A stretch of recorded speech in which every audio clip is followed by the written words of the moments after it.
Hello everyone, एक बार फिर से स्वागत है आपका अपना यूट्यूब चैनल साइंस गुरु रवि में। गाइज, हम पढ़ रहे हैं साइटोलॉजी अर्थात कोशिका विज्ञान। गाइज, कोशिका विज्ञान की 14 क्लास कंप्लीट हो चुकी है। अगर आपने ये वीडियो नहीं देखी है तो आपको नीचे लिंक डिस्क्रिप्शन में मिल जाएगा, आप जाकर चेकआउट कर सकते हैं। गाइज, हम जानते हैं कि अब तक हमने साइटोलॉजी अर्थात कोशिका विज्ञान में क्या क्या पढ़ा। उसके बाद में साथियों आज की क्लास स्टार्ट करेंगे। देखिए, पहली क्लास में साथियों हमने जाना कोशिका विज्ञान का परिचय। क्या होता है साथियों कोशिका विज्ञान? साइटोलॉजी विज्ञान की वह शाखा है जिसमें हम कोशिका के बारे में अध्ययन करते हैं। गाइज, साइटोलॉजी शब्द किसने दिया? कोशिका विज्ञान का जनक कौन है? आधुनिक कोशिका विज्ञान का जनक कौन है? भारतीय कोशिका विज्ञान का जनक कौन है? ये हमने पहली क्लास में डिटेल में जाना। उसके बाद में साथियों हमने जाना कोशिका की खोज के बारे में कि भैया मृत कोशिका की खोज किसने की, कौन सी साल में की साथियों। फिर हमने जाना जीवित कोशिका की खोज कब की और किसने की। उसके बाद में साथियों हमने संसार की सबसे छोटी कोशिका, संसार की सबसे बड़ी कोशिका, मानव शरीर की सबसे लंबी कोशिका, मानव शरीर की सबसे बड़ी कोशिका, मानव शरीर की सबसे छोटी कोशिका और भैया प्रोटोप्लाज्म अर्थात जीव द्रव्य के बारे में जाना। उसके बाद में साथियों कोशिका सिद्धांत के बारे में जाना कि भैया आधुनिक कोशिका सिद्धांत क्या है, कोशिका सिद्धांत क्या है, कोशिका सिद्धांत के अपवाद कौन कौन से हैं। उसके बाद में साथियों हमने कोशिका के प्रकार पढ़े। देखिए, कोशिका के दो प्रकार होते हैं, प्रोकैरियोटिक कोशिका और यूकैरियोटिक कोशिका, उनके बारे में जाना। उसके बाद में साथियों हमने सेल ऑर्गेनेलिज पढ़े। सबसे पहले हमने न्यूक्लियस के बारे में चर्चा की, न्यूक्लियस के भाग पढ़े और साथियों डीएनए और आरएनए की संरचना के बारे में पढ़ा। उसके बाद में mitochondria, lysosome, ribosome, vacuoles, Golgi bodies, ये सभी पढ़े साथियों। आज की इस वीडियो में हम पढ़ने वाले हैं साथियों किसके बारे में? प्लास्टिड के बारे में। गाइज, यहाँ से बहुत सारे क्वेश्चन आपसे आपकी प्रतियोगी परीक्षाओं में पूछे जाते हैं। एक एक बात को ध्यान से सुनना, मजा ना आए तब कहना। तो सबसे पहले आप हेडिंग लगा लीजिए साथियों, साइटोलॉजी। साइटोलॉजी अर्थात कोशिका विज्ञान। कोशिका विज्ञान ये विज्ञान की वह शाखा है साथियों जिसमें हम किसके बारे में अध्ययन करते हैं? जिसमें हम कोशिका के बारे में अध्ययन करते हैं। आज के इस वीडियो में हम पढ़ने वाले हैं साथियों प्लास्टिड के बारे में। प्लास्टिड को हिंदी में कहा जाता है लवक के बारे में। देखिए साथियों, क्या होता है लवक? लवक बहुत लंबा चैप्टर है साथियों, बहुत लंबा टॉपिक है। इसके बारे में लगभग हम 30 से 35 मिनट के बारे में 30 से 35 मिनट चर्चा करने वाले हैं। सबसे पहले बात करते हैं साथियों कि इसकी खोज किसने की थी। वो महान वैज्ञानिक कौन है साथियों जिन्होंने भैया इस प्लास्टिड के बारे में बताया, इस लवक के बारे में बताया? तो वो महान वैज्ञानिक है साथियों हेकल। कौन है भैया? हेकल। हिंदी में भी सेम नाम है हेकल। हेकल जी साथियों ये वो महान वैज्ञानिक है जिन्होंने प्लास्टिड के बारे में बताया, लवक के बारे में बताया। देखिए, जो प्लास्टिड होता है बेटा, जो लवक होता है, ये प्लांट सेल में पाया जाता है। ये प्लांट सेल में पाया जाता है, एनिमल सेल में नहीं पाया जाता। इतनी बात क्लियर है। मैंने ये कहा कि इसकी खोज हेकल नामक वैज्ञानिक ने की थी। ये पादप कोशिकाओं में पाया जाता है, एनिमल सेल में यानी कि जंतु कोशिका में ये नहीं पाया जाता। अब बात यह आती है भैया कि ये प्लास्टिड प्लांट सेल में पाया जाता है तो करता क्या है? तो देखिए, ये भैया कलरिंग पार्ट है। ये क्या है? कलरिंग पार्ट है। कलरिंग पार्ट है, ये रंग देने वाला भाग है। ये पादप को रंग देने वाला भाग है। आपने देखा होगा साथियों, पादप की जो प्लांट होते हैं, जो पेड़ पौधे होते हैं, उनकी पत्तियों का हरा रंग होता है। उनमें जो फल होते हैं साथियों, उन फलों का अलग अलग रंग होता है। जैसे कि किसी का काला, तो किसी का पीला, तो किसी का हरा, तो किसी का सफेद, तो किसी पादप का बहुत अलग अलग तरह के साथियों फल आते हैं। वैसे ही देखा जाए साथियों तो फूल भी बहुत सारे प्रकार के होते हैं। किसी के सफेद होते हैं, किसी के नीले होते हैं, किसी के पीले होते हैं, किसी के हरे होते हैं, किसी के लाल होते हैं। अलग अलग रंग होते हैं साथियों प्लांट में, पादपों में। तो उन पादपों को ये रंग देने वाला भाग है कौन? प्लास्टिड। अगर आपसे क्वेश्चन पूछे कि पादपों में रंग देने वाला भाग कौन सा है, तो आप बता दीजिए भैया प्लास्टिड है, लवक है। अब साथियों देखिए, आपने सुना होगा पिगमेंट के बारे में, पढ़ा है बॉटनी में, पिगमेंट वर्णक के बारे में। गाइस जो पिगमेंट होते हैं, जो वर्णक होते हैं, ये रंग देने में सहायक होते हैं। अगर मैं सिंपल भाषा में बात करूं साथियों, तो हमारा जो ब्लड है, इस ब्लड को लाल रंग प्रदान करने का, आपको पता है हमारा ब्लड का लाल रंग होता है, और लाल रंग कौन देता है? तो भैया एक पिगमेंट होता है, एक वर्णक होता है, वर्णक का नाम है हीमोग्लोबिन। ठीक उसी तरीके से साथियों आपने देखा होगा, आपने सुना होगा, आपने पढ़ा होगा कि ऑर्थोपोडा संघ और मोलस्का संघ है, इनके प्राणियों का ब्लड का रंग कैसा होता है? इनका प्राणियों के ब्लड का रंग होता है नीला। किस वर्णक के कारण होता है? तो भैया हीमोसाइनिन वर्णक के कारण होता है। हीमोसाइनिन वर्णक के कारण होता है। वैसे ही साथियों आपको और बात करें तो जो हमारी त्वचा होती है साथियों, इस त्वचा का जो रंग होता है वो एक पिगमेंट होता है मेलेनिन। इस मेलेनिन पिगमेंट के कारण हमारी त्वचा का रंग होता है। जैसे कि आपने देखा होगा किसी का डार्क कलर रंग होता है, हमारे त्वचा का डार्क रंग होता है, किसी का थोड़ा वाइट सा रंग होता है, वो किसके कारण होता है बेटा? वो मेलेनिन के कारण होता है। तो ओवरऑल आपको ये समझ में आया बेटा कि जो पिगमेंट होते हैं, जो वर्णक होते हैं भैया, ये रंग देने में सहायक होते हैं। क्या भैया? रंग देने में सहायक होते हैं। तो याद रखना साथियों, जो प्लास्टिड होते हैं, जो लवक होते हैं, इनमें भैया ये पिगमेंट पाए जाते हैं। बहुत सारे पिगमेंट होते हैं साथियों जो अलग अलग रंग देने में सहायक होते हैं। किसको भैया? प्लांट को। बोलो, इतनी कहानी आपको समझ में आई या नहीं है?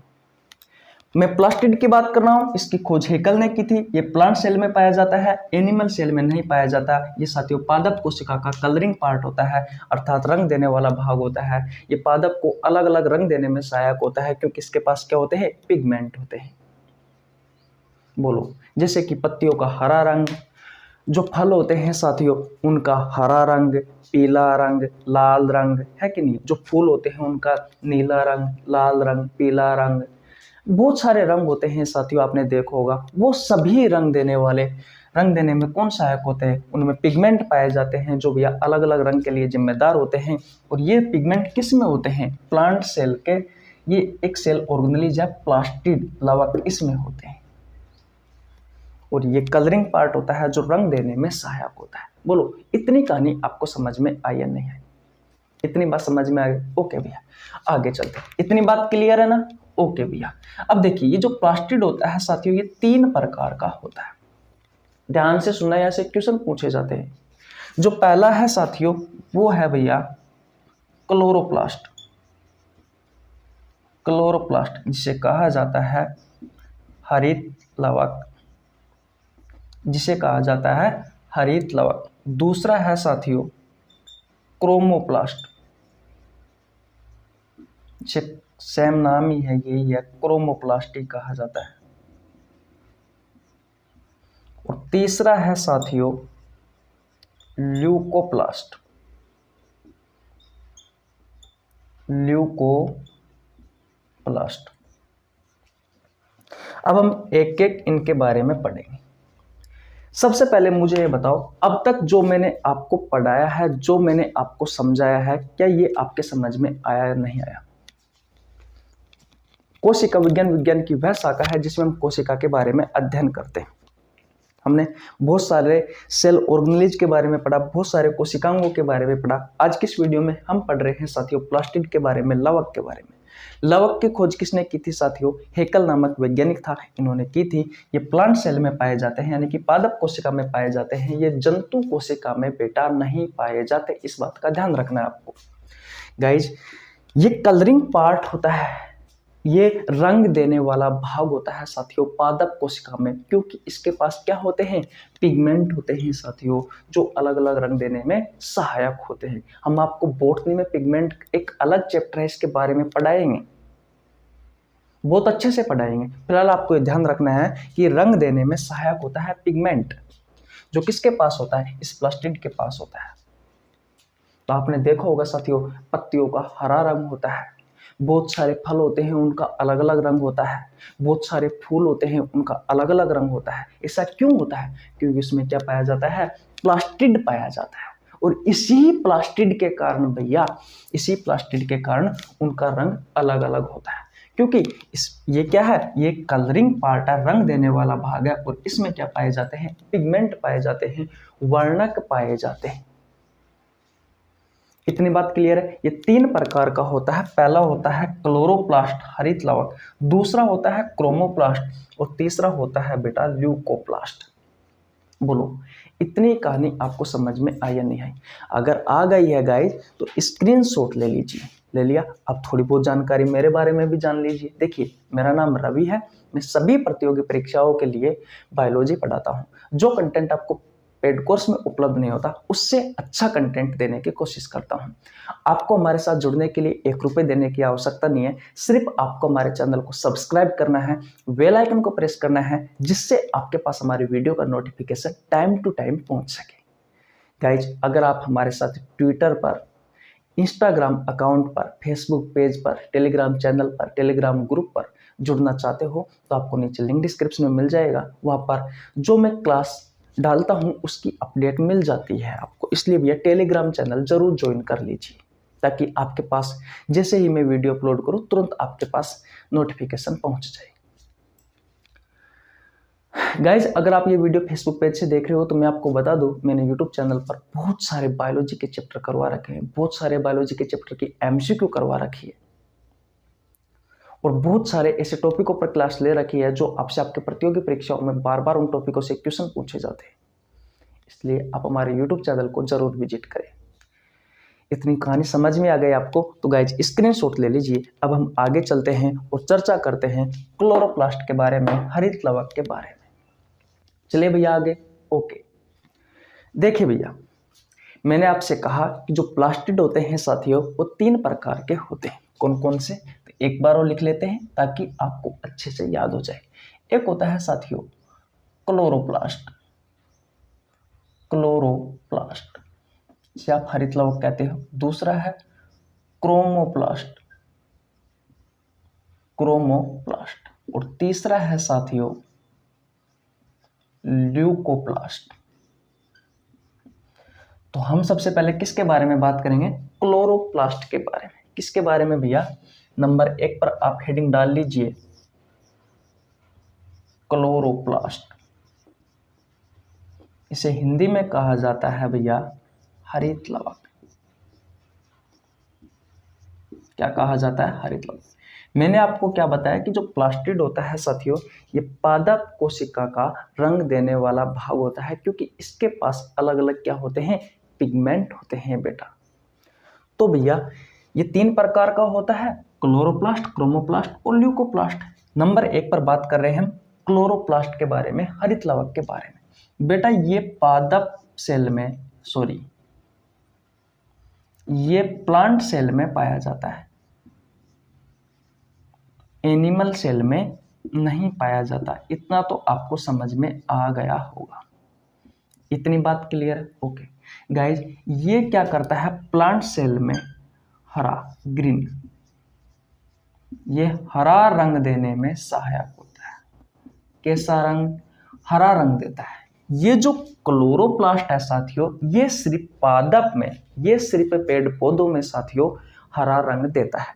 जैसे कि पत्तियों का हरा रंग, पत्तियों का हरा रंग। बहुत सारे हरे फल होते हैं जैसे कि हरा आम, हरा आम, हरी मिर्च, और साथियों बहुत सारे हरे फूल होते हैं। कहने का मतलब यह है साथियों कि ये पादपों में हरा रंग देने में सहायक होता है साथियों। कौन? क्लोरोप्लास्ट हरित लवक। कौन सा रंग देता है? हरा रंग देता है। गाइज जो हरा रंग देने वाला जो पिगमेंट है, जो हरा रंग वाला पिगमेंट है साथियों, जो वर्णक है उसका नाम है साथियों क्लोरोफिल। ये क्लोरोफिल पिगमेंट है साथियों, जो भैया पादपों को हरा रंग देने में सहायक होता है। अगर आपसे क्वेश्चन पूछा जाए बेटा कि पादपों की जो पत्तियां होती है, पेड़ पौधों की जो पत्तियों का हरा रंग होता है वो किसके कारण होता है, तो आप कहोगे भैया क्लोरोफिल के कारण। आप कहोगे कि जो कच्चा आम होता है उसका जो हरा रंग होता है वो किसके कारण होता है, तो बेटा वो किसके कारण होता है, इसी ही क्लोरोफिल पिगमेंट के कारण, क्लोरोफिल वर्णक के कारण। क्योंकि पादपों में जो भी हरा रंग है साथियों वो किसके कारण है, वो भैया इसी ही क्लोरोफिल के कारण। और ये क्लोरोफिल किस में उपस्थित है साथियों, इस क्लोरोप्लास्ट में। और जानते हैं साथियों हम किसके बारे में, क्लोरोप्लास्ट के बारे में। जब साथियों मैंने आपको बहुत सारे सेल ऑर्गेनेल्स पढ़ाए थे, उससे पहले साथियों मैंने आपको एक चीज बताई थी, एकल झिल्ली वाले कोशिकांग, दोहरी झिल्ली वाले कोशिकांग और बिना झिल्ली वाले कोशिकांग। तो याद रखना साथियों, ये जो क्लोरोप्लास्ट है साथियों, ये मैंने आपको बताया था कि जो क्लोरोप्लास्ट होता है भैया, ये डबल मेम्ब्रेन सेल ऑर्गेनेल्स है। कहने का मतलब बेटा दोहरी झिल्ली वाला कोशिकांग है, दोहरा झिल्ली वाला कोशिकांग है। कहने का मतलब इस कोशिकांग पर साथियों कितनी झिल्ली पाई जाती है, 2 झिल्ली पाई जाती है। कितनी झिल्ली पाई जाती है, 2 झिल्ली पाई जाती है। ऐसे कौन कौन से सेल ऑर्गेनेल्स थे, तो एक तो था साथियों न्यूक्लियस, एक था साथियों माइटोकॉन्ड्रिया,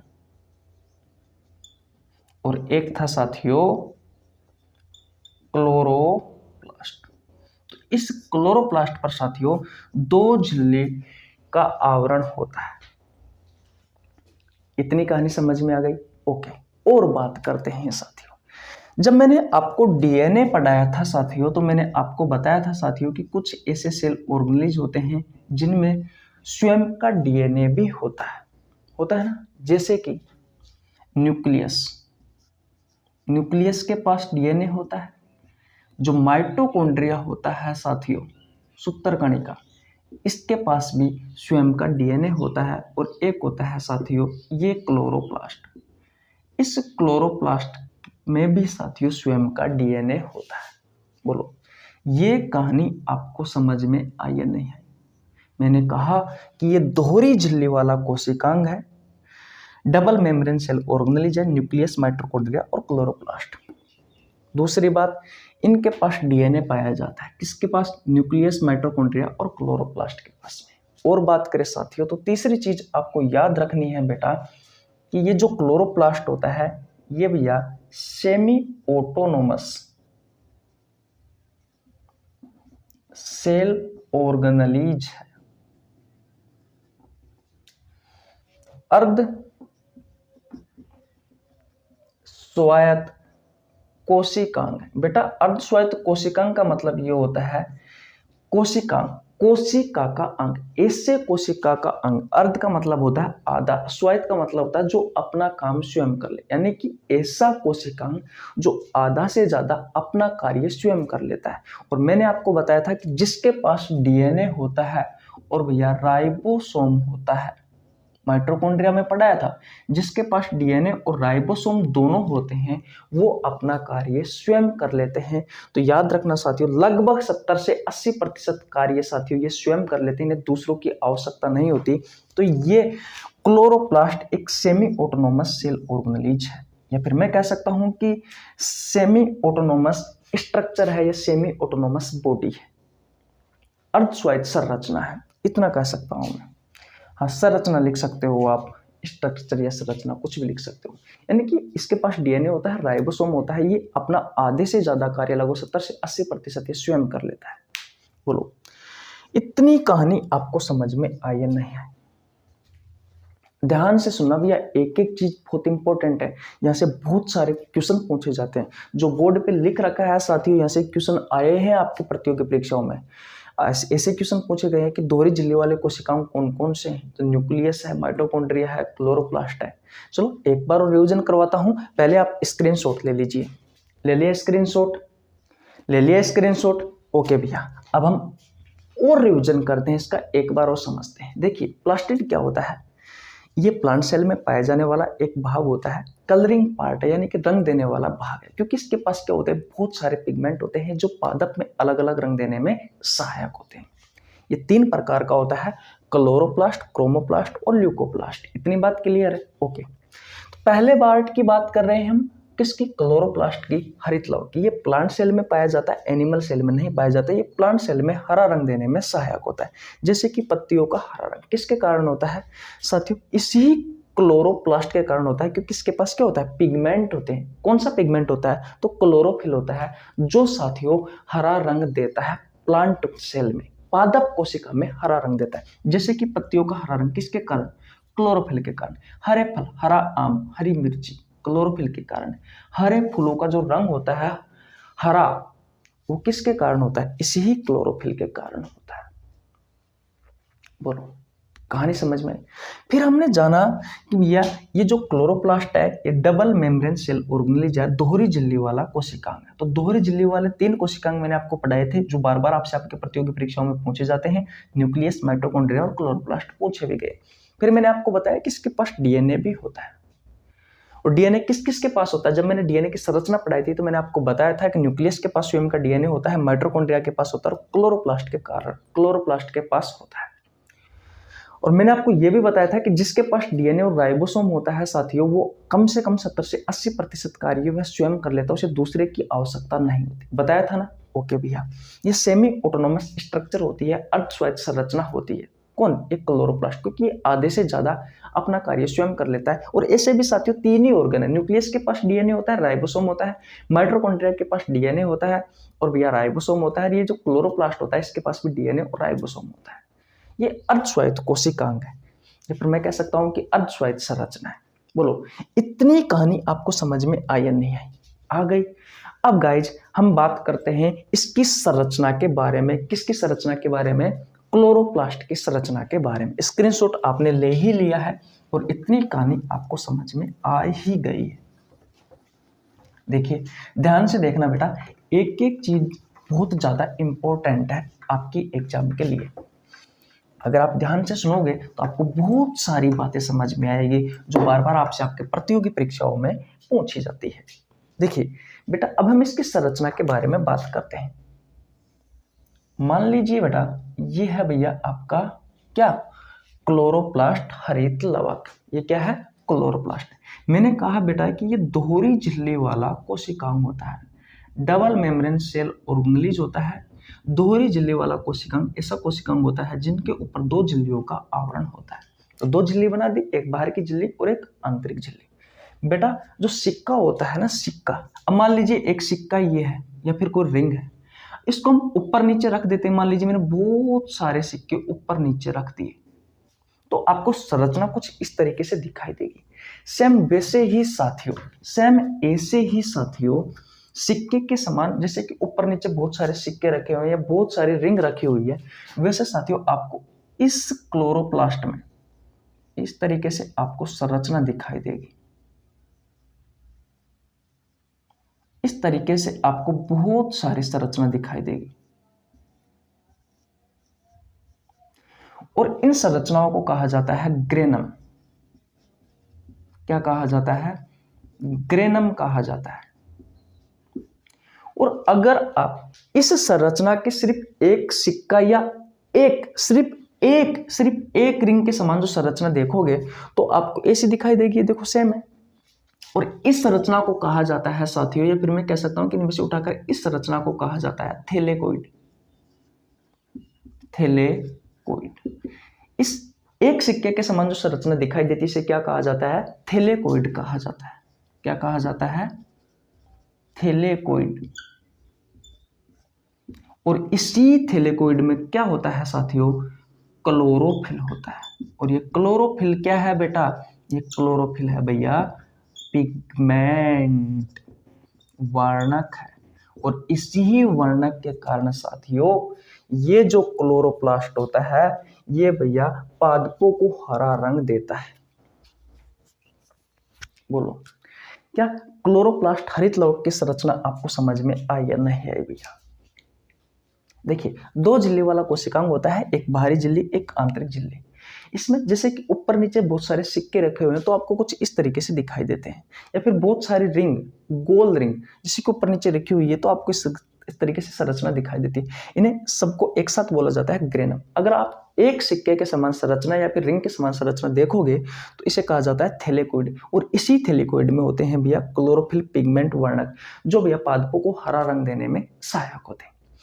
अब ये जो क्लोरोफिल होता है बेटा, इसके दो कार्य होते हैं। एक होता है ये पादपों को हरा रंग देता है, ये पादपों को हरा रंग देता है, और इसका दूसरा कार्य होता है बेटा, ये प्रकाश संश्लेषण की जो क्रिया होती है उसमें सहायक होता है।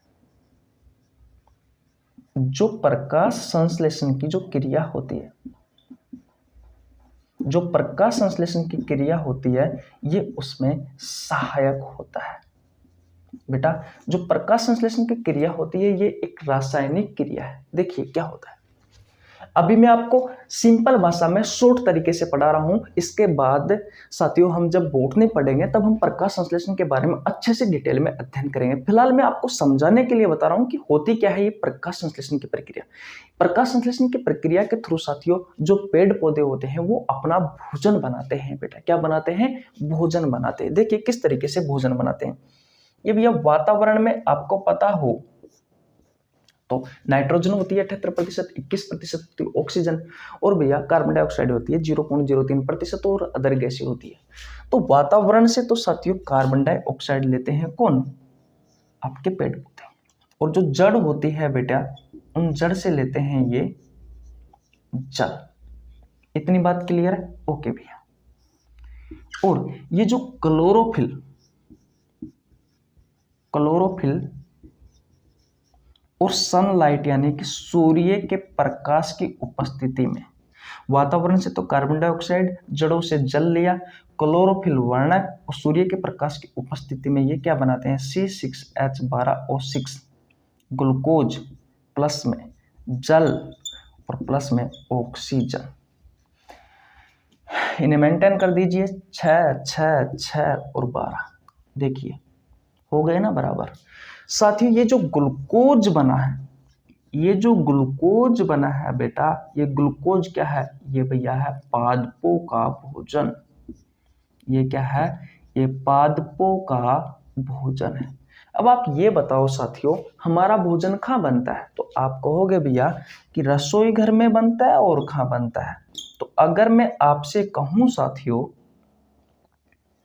रसोई घर, अगर मैं आपसे कहूं साथियों कि पादपों का रसोई घर किसे कहते हैं, पादपों का रसोई घर, पादपों का रसोई घर किसे कहते हैं, तो याद रखना साथियों किसे कहते हैं, क्लोरोप्लास्ट को। क्योंकि इसी क्लोरोप्लास्ट में प्रकाश संश्लेषण की क्रिया के थ्रू साथियों क्या बन रहा है, ये पादपों का भोजन बन रहा है, ये ग्लूकोज बन रहा है, जिसे हम अपना भोजन कहाँ बनाते हैं, हमारे रसोई घर में बनाते हैं, रसोई में बनाते हैं साथियों। ठीक उसी तरीके से जो पेड़ पौधे होते हैं साथियों वो भैया अपना भोजन कहाँ बनाते हैं, तो भैया इस क्लोरोप्लास्ट में बनाते हैं, इस हरित लवक में बनाते हैं। इसलिए साथियों इसे पादपों का रसोई घर भी कहा जाता है। और ये क्वेश्चन आपसे बहुत बार पूछा गया है आपकी प्रतियोगी परीक्षाओं में, ये चीज आपको ध्यान रखनी है। बोलो क्या ये सारी कहानी आपको समझ में आई या नहीं आई भैया? नहीं आई है तो कोई बात नहीं, एक बार और समझाते हैं। वैसे साथियों मैं जिस तरीके से समझा रहा हूं आशा करता हूं आपको बहुत अच्छे से समझ में आ गया होगा। देखिए हमने संरचना की बात कर रहे हैं क्लोरोप्लास्ट की, तो इसमें जैसे एक दूसरे के ऊपर बहुत सारे सिक्के रखे हुए हैं, बहुत सारी रिंग रखी हुई है, वैसे आपको संरचना दिखाई देगी जिसे ग्रेनम कहा जाता है। अगर आप एक सिक्के या एक रिंग के समान संरचना को उठाकर देखोगे तो इसे कहा जाता है साथियों थैलेकोइड। क्या कहा जाता है, थैलेकोइड। और इसी थैलेकोइड में साथियों क्या होते हैं, क्लोरोप्लास्ट होते हैं, सॉरी क्लोरोफिल होते हैं। ये क्लोरोफिल क्या है, पिगमेंट है, वर्णक है। और बेटा ये दो कार्य करता है, एक पेड़ पौधों को हरा रंग प्रदान करता है, पादपों को हरा रंग देने में सहायक होता है, और दूसरा प्रकाश संश्लेषण की प्रक्रिया में सहायक होता है। ये प्रकाश संश्लेषण की जो क्रिया होती है ये एक रासायनिक अभिक्रिया होती है, इसके तहत पेड़ पौधे अपना भोजन बनाते हैं। क्योंकि हम होते हैं परपोषी और पेड़ पौधे होते हैं साथियों वो होते हैं स्वपोषी, वह अपना भोजन स्वयं बनाते हैं। किस तरीके से बनाते हैं? तो वातावरण से तो कार्बन डाइऑक्साइड लेते हैं, जड़ से लेते हैं जल यानी कि पानी, और क्लोरोफिल यानी कि इस पिगमेंट और सूर्य के प्रकाश की उपस्थिति में C6H12O6 यानी कि ग्लूकोज जो पादपों का भोजन है ये बनता है। साथ ही साथ में कुछ जल बनता है और ऑक्सीजन गैस का त्याग करते हैं। ठीक है भैया, तो भोजन इसमें बन रहा है तो इसे क्या कहा जाता है साथियों? इस क्लोरोप्लास्ट को पादपों का रसोई घर कहा जाता है। बोलो, इतनी कहानी समझ में आई या नहीं आई? आ गई है बेटा तो स्क्रीनशॉट ले लीजिए। अब हम बात करते हैं क्रोमोप्लास्ट के बारे में। ले लिए स्क्रीनशॉट? ओके, ले लीजिए। ले लिए भैया स्क्रीनशॉट? ओके, मिटा देता हूं। देखिए बेटा, हमने किसके बारे में चर्चा की थी? क्लोरोप्लास्ट के बारे में चर्चा की थी। ये पादपों को कैसा रंग दे रहा था साथियों? ये दे रहा था भैया हरा रंग, क्योंकि इसके पास क्या था? हरा रंग देने वाला एक पिगमेंट था। पिगमेंट का नाम है क्लोरोफिल। अब हम बात करते हैं साथियों क्रोमोप्लास्ट के क्रोमोप्लास्ट के बारे में। तो नंबर 2 पर आप हेडिंग क्या लगाओगे? क्रोमोप्लास्ट। क्रोमोप्लास्ट। देखिए बेटा, अगर आपसे कोई क्वेश्चन पूछे कि पादपों को हरा रंग देने वाला भाग कौन सा है, तो क्लोरोप्लास्ट। अगर आपसे क्वेश्चन पूछे कि पादपों को हरा रंग देने वाला वर्णक पिगमेंट कौन सा है, तो क्लोरोफिल है। इतनी बात क्लियर है? ओके भैया, तो अगर साथियों क्रोमोप्लास्ट की हम बात करें तो ये पादपों को साथियों हरा रंग को छोड़ करके साथियों बाकी जितने भी रंग हैं, सभी अन्य रंग देने में सहायक होता है। क्योंकि इसके पास साथियों बहुत सारे क्या होते हैं? इसके पास बहुत सारे पिगमेंट होते हैं। किसके पास साथियों? तो भैया क्रोमोप्लास्ट के पास बहुत सारे पिगमेंट होते हैं जो भैया हरे रंग को छोड़कर बाकी जितने भी रंग हैं साथियों वो सभी रंग देने में सहायक होते हैं। बोलो, इतनी कहानी आपको समझ में आई या नहीं आई भैया? अब हम बात करते हैं कैसे रंग देता है साथियों अलग अलग रंग। देखिए, आपने सुना होगा साथियों सूरजमुखी का पौधा। तो सूरजमुखी का फूल कैसा होता है? तो सूरजमुखी का फूल होता है साथियों पीला। कैसा होता है? पीला फूल होता है सूरजमुखी का। अगर आपसे क्वेश्चन पूछे भैया, आपके प्रतियोगी परीक्षाओं में पूछा भी गया है और आगे पूछे जाने की संभावना है कि सूरजमुखी का जो पीले रंग का जो फूल होता है साथियों किस वर्णक के कारण होता है, किस पिगमेंट के कारण होता है। मैंने बताया साथियों कि जो क्रोमोप्लास्ट है इसमें साथियों बहुत सारे पिगमेंट होते हैं जो हरे रंग को छोड़कर बाकी सभी रंग देने में सहायक होते हैं। तो देखिए बेटा, पिगमेंट का नाम है ज़ैंथोफिल।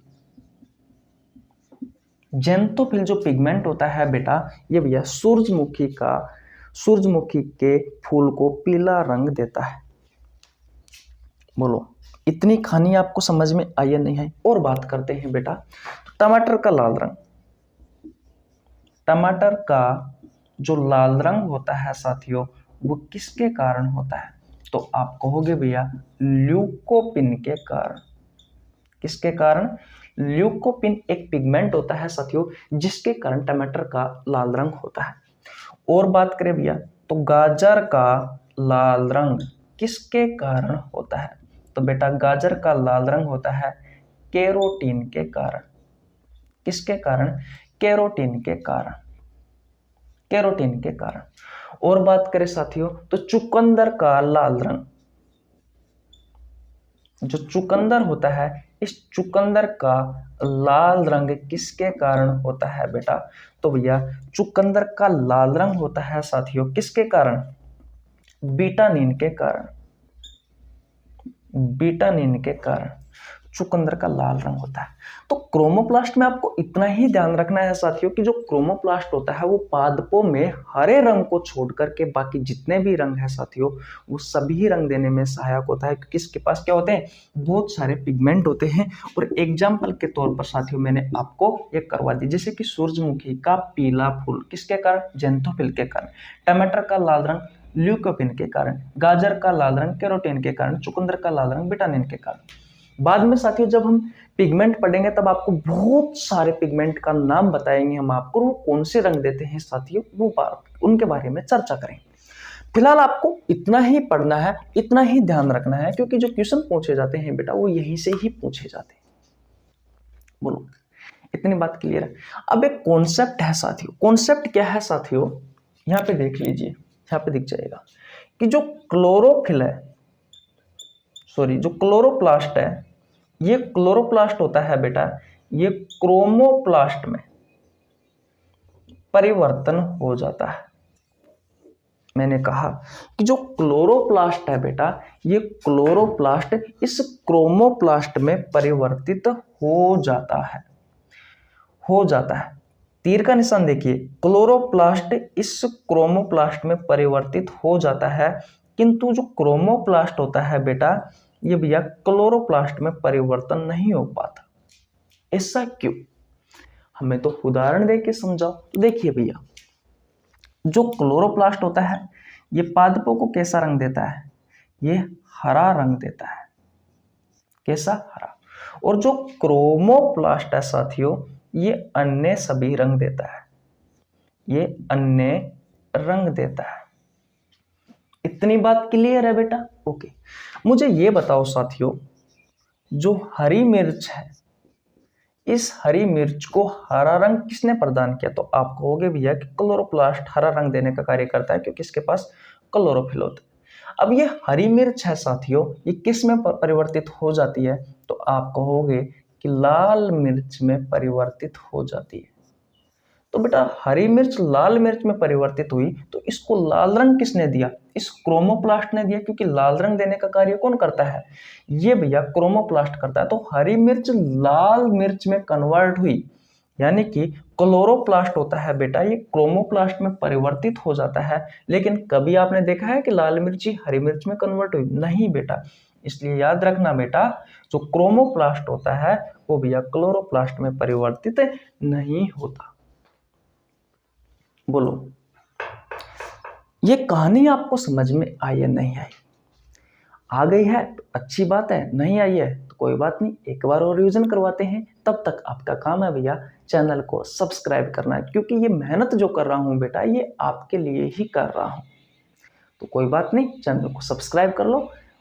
मैं आपका छोटा भाई हो यार, इतना तो कर ही सकते हो, कर लो, कोई बात नहीं। देखिए इतनी बात क्लियर है। क्रोमोप्लास्ट पादपों को हरे रंग को छोड़ करके साथियों अन्य सभी रंग देने में सहायक होता है, क्योंकि इसके पास बहुत सारे अलग अलग पिगमेंट होते हैं। एग्जाम्पल के बारे में बात करें तो सूरजमुखी का पीला फूल ज़ैंथोफिल के कारण, टमाटर का लाल रंग ल्यूकोपिन के कारण, गाजर का लाल रंग कैरोटीन के कारण, चुकंदर का लाल रंग विटामिन के कारण। ये एग्जाम्पल है। फिर मैंने आपको ये बताया एक कॉन्सेप्ट है छोटा सा, कि जो क्लोरोप्लास्ट होता है वो क्रोमोप्लास्ट में परिवर्तन हो जाता है, लेकिन क्रोमोप्लास्ट क्लोरोप्लास्ट में परिवर्तन नहीं होता। ऐसा क्यों भैया, जो क्लोरोप्लास्ट होता है वो हरा रंग देता है, और जो क्रोमोप्लास्ट होता है ये हरे रंग को छोड़कर अन्य सभी रंग देता है। एग्जाम्पल के बारे में बात करूं तो हरी मिर्च होती है साथियों, इसको हरा रंग देने का कार्य कौन करता है, क्लोरोप्लास्ट, क्योंकि इसके पास क्या है, क्लोरोफिल है। अब बेटा ये हरी मिर्च लाल मिर्च में कन्वर्ट हुई, तो ये जो लाल मिर्च को लाल रंग दिया है साथियों वो किसने दिया, इस क्रोमोप्लास्ट ने। तो हरी मिर्च लाल रंग में परिवर्तित हुई, तो क्लोरोप्लास्ट साथियों क्रोमोप्लास्ट में परिवर्तन हो जाता है, कब, जब हरे को लाल करना होता है। लेकिन क्रोमोप्लास्ट साथियों क्लोरोप्लास्ट में परिवर्तन नहीं होता है। इतनी बात समझ में आई या नहीं आई? आ गई, ओके, बहुत अच्छी बात है साथियों। अब हम चर्चा करने वाले हैं साथियों नंबर 3 पर ल्यूकोप्लास्ट के बारे में। मजा आएगा, क्योंकि यहाँ से आपकी प्रतियोगी परीक्षाओं में क्वेश्चन पूछे जाते हैं, इसलिए भैया क्लास को छोड़ना मत। मैं तो सोच रहा था कि 30-35 मिनट में हमारी क्लास समाप्त हो जाएगी, लेकिन नहीं भैया 10 मिनट और लेगी। चलो कोई बात नहीं, टाइम तो देंगे तभी तो सीखेंगे, है कि नहीं है? ओके भैया, स्क्रीनशॉट ले लिया आपने? ओके भैया ले लीजिए। अब हम बात करते हैं नंबर 3 पर ल्यूकोप्लास्ट की। देखिए भैया, अब हम बात करने वाले हैं नंबर 3 पर ल्यूकोप्लास्ट के बारे में। गाइज, क्लोरोप्लास्ट ने हरा रंग दिया और क्रोमोप्लास्ट ने पादपों को हरे रंग को छोड़कर बाकी सब रंग दिए। अब हम बात करने वाले हैं ल्यूकोप्लास्ट के बारे में। तो हेडिंग क्या लगाओगे आप? ल्यूकोप्लास्ट। क्या भैया? ल्यूकोप्लास्ट। देखिए, ये पादपों को साथियों ट्रांसपेरेंट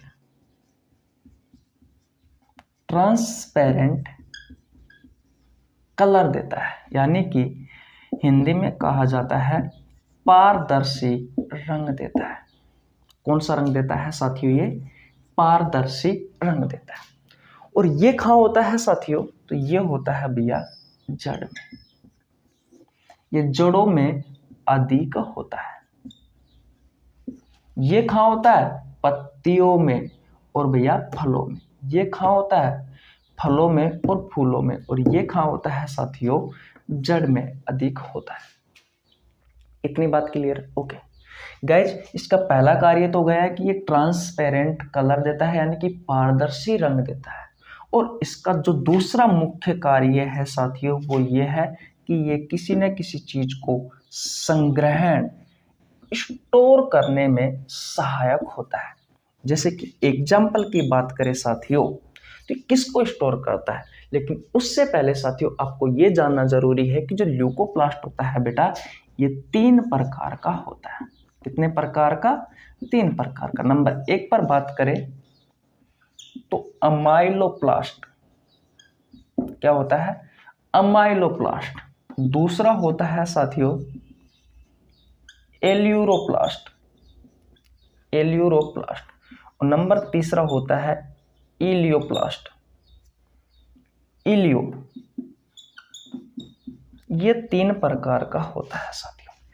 मैंने आपको क्या बताया कि जो ल्यूकोप्लास्ट होता है साथियों, ये 3 प्रकार का होता है। एमाइलोप्लास्ट, दूसरा होता है साथियों एल्यूरोप्लास्ट, और तीसरा होता है साथियों इलियोप्लास्ट। बोलो, ये कहानी आपको समझ में आई या नहीं है? अब एग्जाम्पल की बात करते हैं। तो साथियों नंबर 1 पर बात करें एमाइलोप्लास्ट की, तो ये एमाइलोप्लास्ट होता है भैया, ध्यान रखना, यहाँ नंबर 1 डाल रहा हूं तो यहाँ इसका कार्य होगा, यहाँ नंबर 2 है तो 2 नंबर पर इसका कार्य होगा और नंबर 3 पर इसका कार्य होगा। चलो आप ऐसे कंफ्यूज हो जाओगे, मैं एक एक करके ही डाल देता हूं। देखिए, जो अमाइलोप्लास्ट होता है बेटा, ये अमाइलोप्लास्ट किसको संग्रहण करता है, किसको स्टोर करता है? तो जो शुगर होती है ना बेटा, शुगर, कार्बोहाइड्रेट, शर्करा, कार्बोहाइड्रेट, इस कार्बोहाइड्रेट को स्टार्च की अवस्था में स्टोर करने का कार्य करता है। कौन साथियों? एमाइलोप्लास्ट। तो आपसे क्वेश्चन पूछा जाता है साथियों कि निम्न में से कौन शुगर यानी कि शर्करा और कार्बोहाइड्रेट को स्टार्च की अवस्था में स्टोर करने का कार्य करता है? तो कौन करता है भैया? एमाइलोप्लास्ट। ये किसका भाग है? ये ल्यूकोप्लास्ट का भाग है। दूसरा देखिए साथियों एल्यूरोप्लास्ट। एल्यूरो जो प्लास्ट होता है साथियों, ये भैया अमाइनो एसिड, वह जो प्रोटीन होती है साथियों, इस प्रोटीन को स्टोर करने का कार्य करता है। और तीसरा होता है साथियों इलियोप्लास्ट। जो इलियोप्लास्ट होता है साथियों, ये ऑयल्स या फिर साथियों फैट या फिर आप कह सकते हो कि जो लिपिड्स होती है साथियों, इनको स्टोर करने का कार्य करता है। कौन साथियों? ये भैया इलियोप्लास्ट। तो बोलो, ल्यूकोप्लास्ट की कहानी आपको समझ में आई या नहीं आई? आ गई है तो स्क्रीनशॉट ले लीजिए, एक बार और रिवीजन करते हैं। बोलिए बेटा, ये कहानी आपको समझ में आई या नहीं आई? हम नंबर 3 पर बात कर रहे हैं साथियों, किसकी? ल्यूकोप्लास्ट की। ये पादप सेल को, प्लांट सेल को साथियों ट्रांसपेरेंट रंग यानी कि पारदर्शी रंग देता है। ये जड़ में अधिक होता है साथियों, और इसका मुख्य कार्य होता है संग्रहण करना। किसको संग्रहण करता है? तो देखिए, संग्रहणता के आधार पर यानी कि संग्रहण करने के आधार पर या स्टोर करने के आधार पर ल्यूकोप्लास्ट को 3 भागों में बांटा गया है, एमाइलोप्लास्ट, एल्यूरोप्लास्ट और इलियोप्लास्ट। तो जो एमाइलोप्लास्ट होता है साथ ही शुगर यानी शर्करा कार्बोहाइड्रेट को स्टार्च की अवस्था में स्टोर करने का कार्य करता है। एल्यूरोप्लास्ट होता है ये एमिनो एसिड व प्रोटीन को स्टोर करता है। और जो इलियोप्लास्ट होता है साथ ही ये ऑयल्स व फैट या लिपिड्स वसा को स्टोर करने का कार्य करता है। बस इतना ही कॉन्सेप्ट है। ये प्लास्टिड आपका कंप्लीट हो चुका है। देखिए कितना बड़ा चैप्टर है गाइज ये साइटोलॉजी। 15 क्लास तो हम करवा चुके, इस क्लास को गिने तो 15 क्लास कंप्लीट हो चुकी है।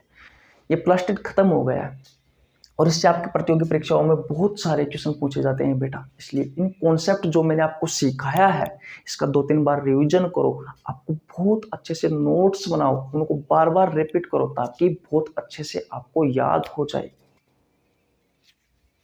बेटा याद हो गया एक बार फिर कोई दिक्कत नहीं, एग्जाम के टाइम रिवीजन कर लेना, एग्जाम दे के आना, मस्त क्वेश्चन बनेगा। कोई दिक्कत यहाँ तक? अगर आपको कोई प्रॉब्लम है तो बेटा आप कमेंट बॉक्स में बता सकते हो, हम आपके लिए 24 घंटे अवेलेबल है। तो आज यहीं तक रखते हैं बेटा, मिलते हैं नेक्स्ट वीडियो में। तब तक के लिए जय हिंद, जय भारत, राम राम।